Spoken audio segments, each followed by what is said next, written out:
Ти си од Македонија? Скопје.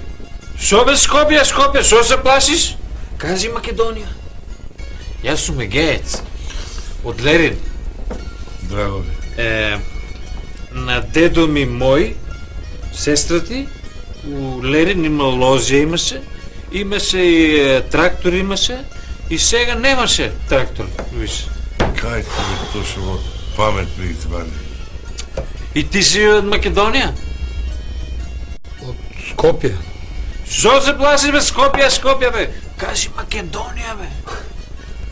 Јас сум егеец од Лерин. Не знае бае. На дедо ми мој, сестра ти, у Лерин имаше ложе, трактор имаше и шо ке се напиеш? Фороз. Добро бе, точно памет ми извади цела ноќ темнифа. Шо направи? Отиде со рај, ни се јави. Шо направи? Абе, све супер. Ти виде јако си отидол со неја, нели? Муавет направив. По толку 5 минути беше муавет. Идем у соба. Вика мајки идем у соба, одма се сложи мене, идем у соба кај мене, јас се соблегов кога ме виде, абе неке да чуе. Ја да фатам ова, охи, викам, шо ти е мори? Охи, јајц, мајц, там, неке да чуе. Ти не требало да се соблечуиш, она ти кој се соблекол, она се исплашила, грци други мерки имат, разбираш? Шо направам сега? Требеше ја да идем. Со мерки?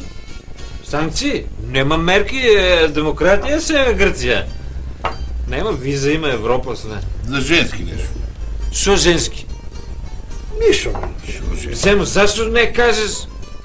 Же работи на Шанг, тука работи на Джабер, секој бе, Грција женски. Абе, сакаш женски? Кажи, 2 дена сме тука, Да, мрзиме. да набати. Ти не ми лај, кажите женски, ја ги најдам женски. У Грција женски многу лесно. Само треба се плашат многу од ајц. Треба да имаш.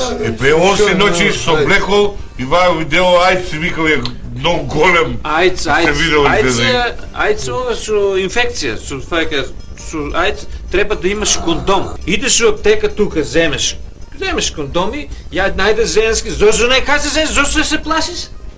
У 9 тука договори женски, видиш ова? Само у 9 тука, иди земи кондоми, ја ќе среди женски. Бави ги човек.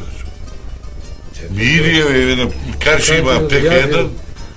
Како да купам, не знам да бекнам грчки бе, батка. Сега не знам да бекнам грчки. Па не знам.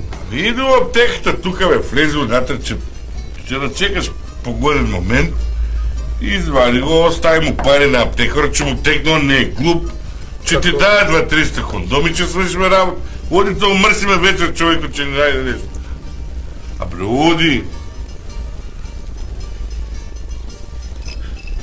Извини, има работа. Каде отиде Зенцо? Отиде да земеш за вечер. Тука има аптека, ти каже профилактикови и ќе му дајат женски.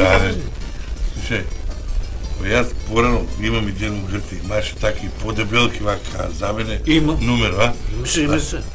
Може ли да најдеме некоја за мене? Ти стани да види, стани. Знаеш како има? Дупла ширина од позади, 120 кила, немам проблеми. Со сакаше. На дедо ми мој, сестра ти, имаше ложе со Лерин, имаше и трактор, го продаде и сега немаше. Див студираше со Скопје. Што направи бе? Ништо. Како ништо? Епа бев во аптеката, го извадив, оставив пари и тој аптекарот извади поголеми и ми ги зема парите. Ни пари, ни кондоми. Оти не кажа профилактико.